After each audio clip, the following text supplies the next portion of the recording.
Good evening. This is All India Radio, Kohima. I'm Jonas Yentan with Evening News. The headlines. Election Commission announces poll schedule for Tripura, Nagaland and Meghalaya on February 16 and 27. Nagaland observes Azadi ka Amrit Mahotsav, iconic event week commemorating 126th birth anniversary of Nidaji Subhash Chandra Bose. Former Chief Secretary Banuo Jamir sworn in as new Lokayukta of Nagaland. And Union Minister of State Dr. Pawar inaugurates first G20 Health Working Group meeting under India's G20 presidency. Now the news in detail. Election Commission has announced single-phase assembly elections in Meghalaya, Nagaland and Tripura. For 60-member Tripura Assembly, the polling will be held on 16th of February, while 60-member Meghalaya and Nagaland Assemblies will go to the poll on 27th of February. The counting of votes will take place on 2nd of March for all these states. The notification for Tripura Assembly will be issued on 21st January, while Meghalaya and Nagaland on 31st January. With the announcement of poll schedule, the Model Code of Conduct has come into effect. Announcing the poll schedule, Chief Election Commissioner Rajiv Kumar today said that the Commission is committed to ensure free, fair and violence-free elections in these three states. He said all the polling stations will have assured minimum basic facilities like drinking water and toilets. He said that instructions have been given to enforcement agencies to curb the flow of cash in these states. The term of Meghalaya Assembly constituency is going to expire on 15th March, Nagaland Assembly constituency on 12th March and Tripura on 22nd March. Nagaland observed Azadi ka Amrit Mahotsav, iconic event week, today to commemorate the 126th birth anniversary of Nidaji Subhash Chandra Bose. Various activities were organized at different locations related to Nidaji's life and work in the state. Flag hoisting ceremonies was held at Chesezu village and Rozazo village in Peg district by Deputy Commissioner Peg and Inspector General of Assam Rifles North, respectively, earlier this morning. Flagging off the walkathon from Indira Gandhi Stadium, Kohima, Nagaland Home Commissioner Abhijit said the state is befittingly organizing various activities to honor the 126th birth anniversary of Bose. Around 600 participants from NCC, NSS, Nehru Yuva Kendra Sangatan, students of Indira Gandhi Academy and personnel from Assam Rifles participated in the walkathon, which culminated at Nagaland Civil Secretariat Plaza, while 126 national flags was unfurled at the Civil Secretariat Plaza, Kohima.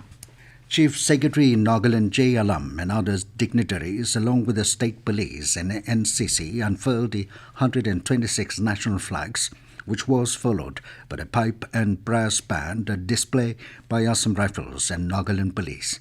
Speaking at the program, Alam said, one of the foremost and most loved freedom fighters of our nation, Nidaji Subhash Chandra Bose, epochal contributions in the freedom movement remains unparalleled, and he continues to inspire and live in the hearts of every countryman. Meanwhile, 126 school students from Kohima took part in a painting and drawing competition on Bose at Capital Cultural Hall. Besides cultural performances by Dafma and NEZCC in the tune of INA songs was also held at the Capital Cultural Hall this evening with the Minister for Soil and Water Conservation, V. Kashiho Sangtam, as the special guest. Former Chief Secretary of Nagaland, Banuo Jamir, has been sworn in as the new Lokayukta of Nagaland. Chief Secretary J. Alam administered the oath of office to her during the oath-taking ceremony held at the conference hall of Civil Secretariat, Kohima.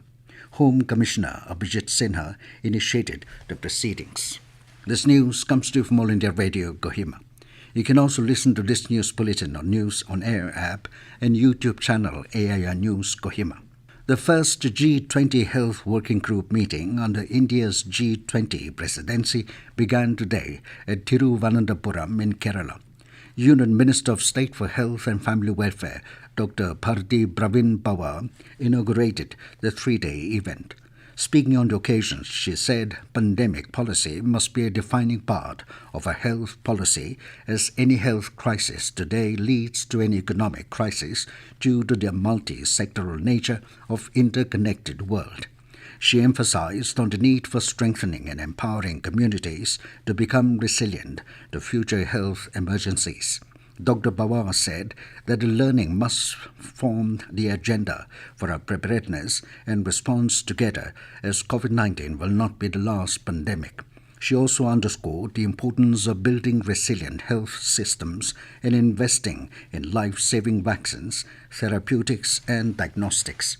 In his keynote address, Union Minister of State for External Affairs V. Muralidharan noted that Prime Minister Narendra Modi's clarion call for One Earth, One Family, One Future is pro-planet approach, which is in harmony with nature for an increasingly globalized world. A total of 128 new cases of COVID-19 have been reported in the country during the last 24 hours. 173 people have recovered during the same period. The recovery rate is currently at 98.8%. India's active caseload currently stands at 1,998 and it is at 0.01%. Union Minister of Education Dharmendra Pradhan today met a delegation of Nanyang Technological University, Singapore, led by First Secretary, Singapore High Commission Amanda Kwek. During the meeting, they discussed strengthening cooperation in the education sector with a focus on democratizing innovation, driving entrepreneurship, and creating opportunities for the youth. Pradhan said that India and Singapore are natural allies with strong relations in education and skill development sectors. He said we look forward to enhancing cooperation with participation of academia and the industry. The government has invited applications to design the logo of the 100th episode of Prime Minister Narendra Modi's Mann Ki Baat program. The 100th episode will be broadcast in April this year. The government said to mark the 100th episode of Mann Ki Baat, All India Radio is seeking a logo design. The logo should have an attractive design depicting the 100th episode of Mann Ki Baat. The government also announced a reward of 1 lakh rupees for the best logo design. People can submit their application through the mygov.in portal by 1st of February. Prime Minister Narendra Modi today inaugurated the second phase of Sansad Khel Mahakumbh 2022-23 at Basti in Uttar Pradesh through video conferencing. Speaking on the occasion, Modi said sports tournaments should be a continuous process for better training of players. He said mindset towards sports is changing in our society, which resulted in best ever performance by India in Olympics and Paralympics. The Khel Mahakumbh organizes diverse competitions in both indoor and outdoor sports like wrestling, kabaddi, kho-kho, basketball, football, hockey, chess, badminton, and table tennis. Apart from these, competitions in essay writing, painting, and rangoli making are also organized. Sansad Khel Mahakumbh is being organized in Basti by Lok Sabha MP of the constituency, Harish Dwivedi, since 2021. The Khel Mahakumbh is a novel initiative that will provide opportunity and platform to the youth of Basti district and neighboring areas to showcase their sporting talent. It will motivate them to take sports as a career option.